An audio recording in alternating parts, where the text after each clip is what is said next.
Assalamu alaikum. Welcome to another episode of Islam for Europeans. I am your host, Robert. Please like and subscribe to the channel. So, for those who don't know, yesterday there was a horrible terrorist attack in Germany, in a city called Mandeburg. And when the story first came out, they said that it was done by a person from Saudi Arabia. Um, what had happened was he had driven a car through a Christmas market. This is the last weekend before Christmas in Germany, and just plowed into a whole bunch of people. Really horrific scene. I've seen the news footage; it's just awful.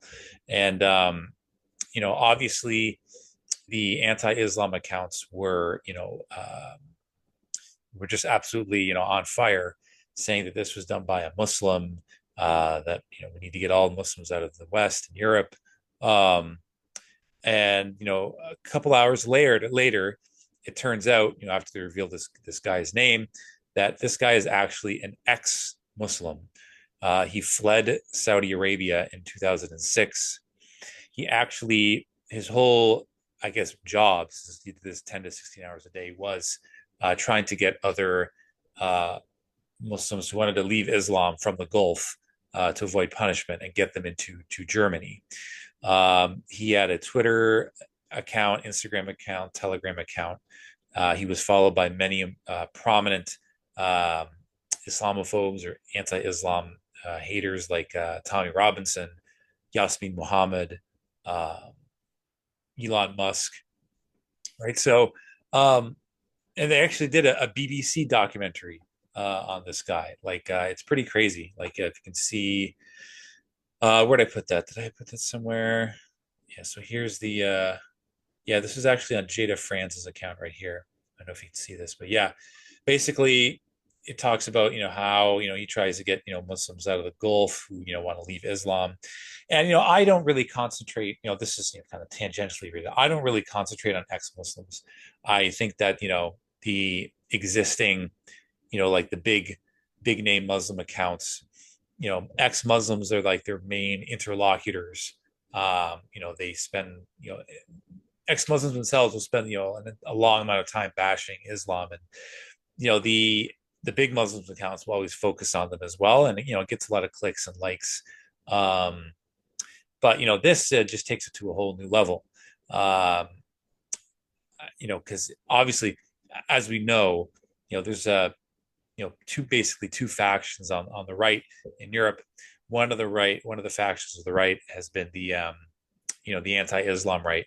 And since it came out that this guy was actually an ex-Muslim, is actually one of them, they haven't really been saying much, because it's not done by a Muslim. But the dissident right is, they've been posting a lot as well. Keith posted something recently. It basically means that, to the effect that the fact that this was a Saudi Arabian national, even though he left Islam, he still wanted to kill many of the original inhabitants, and at this and that just proves that this the whole argument around immigration doesn't have to do with religion, but with race and ethnicity and things like that. So, no doubt, the dissident right is still going to definitely going to use this as a talking point. Now, this brings up a greater topic, and that is, Islamophobia, or if I like to call it anti-Islam sentiment. Um, you know, Without a doubt, even though, it was discovered that this was done by an ex-Muslim, there's people are going to believe what they want to believe. If they don't like Muslims to begin with, they'll either put a spinorama on it, like they'll say, well, even though he's not a Muslim, he was radicalized by like a Salafi ideology, and even though he's ex-Muslim, he still has residual Salafi ideas, and this is why he became so violent and extreme. You know, but like this is just going to increase anti-Islam sentiment regardless. I mean, even if what people want to believe is fundamentally untrue, they still want to believe it, to fit their agenda. And to be perfectly honest, there are still crimes committed by Muslims in Europe, I'm not going to deny that, and it's completely awful. So where do we go from here? What is the, I guess, the solution, if there are any, for Muslims moving forward? Back here. Yeah. So before I get into that, another thing that I wanted to state is that this could have very well been a false flag. We don't know. Allah knows best. It's either one of two scenarios. Either this event carried out by this man whose name is Talib Abdul Muhsin. I'll show some things from his Twitter account before he deleted it. Either he did this on his own accord, without any involvement from any, governmental agencies, and the media was left to pick up the pieces and make sense of it. Another theory is that, this was actually a false flag gone awry. It's perfectly possible that, this type of event could have been done by him, but, the media didn't have time, to put up quote unquote a patsy, to act as like their scapegoat. I'm not saying that did happen, but we still have to consider that that's within the realm of possibility. One thing I do know is that it did not take very long for this gentleman's identity to come to light, and the fact that everyone has social media and a Twitter account and so on and so forth, they can find out this information at their fingertips very quickly. Um, so what does it mean for Islamophobia? Obviously, people are enraged that this happened. Whether or not they're actually going to read the news, and apparently it's on the mainstream news now that this guy's not a practicing, not a Muslim, but actually an ex-Muslim. No doubt, I hope this doesn't happen, but there definitely could be more attacks against Muslims in Europe, and definitely an increase in anti-immigration sentiment. Even though this guy was an ex-Muslim, the fact that he came from another country and held such animosity towards the native population, it's inevitable, unfortunately, that Muslims are going to bear the brunt.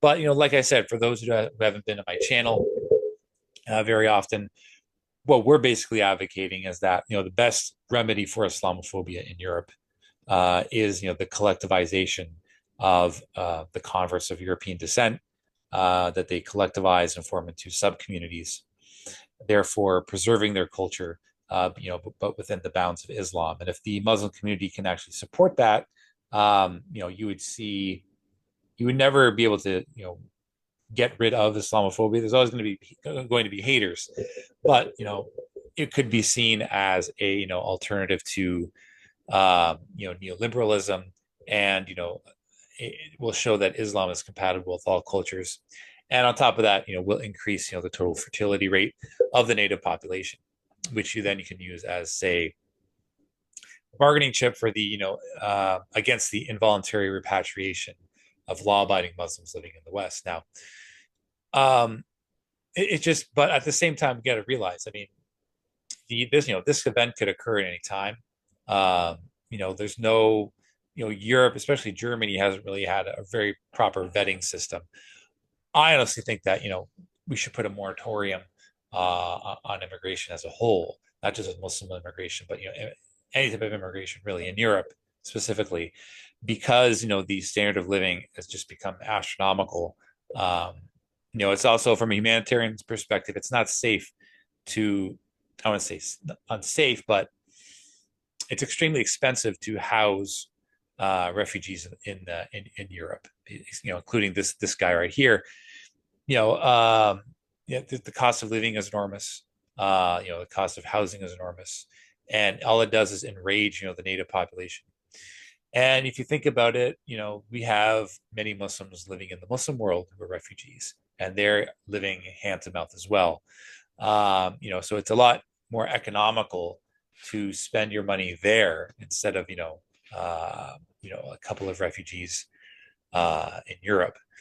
Having said that, I think hopefully cooler heads can prevail, and hopefully they can realize that it wasn't Islam that did this. It was the fact that you had a person coming from Saudi Arabia who had a lot of animosity towards Germans because they didn't sufficiently protect him from from other Muslims, or nor did nor the ex-Muslims as well. So, um, Yeah. So I mean, that's basically my take on it. Really a horrible incident. My heart goes out to the families here. Islam forbids such despicable acts. You cannot take another human being's life nor injure them. And on the day of judgment, whoever did these horrible things, God will take them into account. Which will go towards their final destination in the afterlife. So I think Muslims do need to condemn this.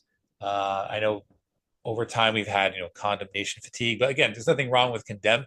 There's no need to have condemnation fatigue for something like this. It wasn't even done by a Muslim, and I think even though the anti-Islam and dissident right people on Twitter, they can come off as very extreme. I think there's many people who are in the middle. They don't want to see attacks like this occur. They would like to see Europe become successful, but they don't want to violently expel all Muslims. I think there's many people there in the middle, with some common ground, and there's many conservative Muslims who watch my channel, who kind of agree with what I'm saying. That you should be on your best behavior if you are a Muslim living in a non-Muslim country. But yeah, that's basically my take on this event. I hope that this won't just go down the memory hole. I mean, it's quite possible that this was actually done by they were going to pin it on some type of Muslim person, but never got a chance to because it came out to light who this guy was right away.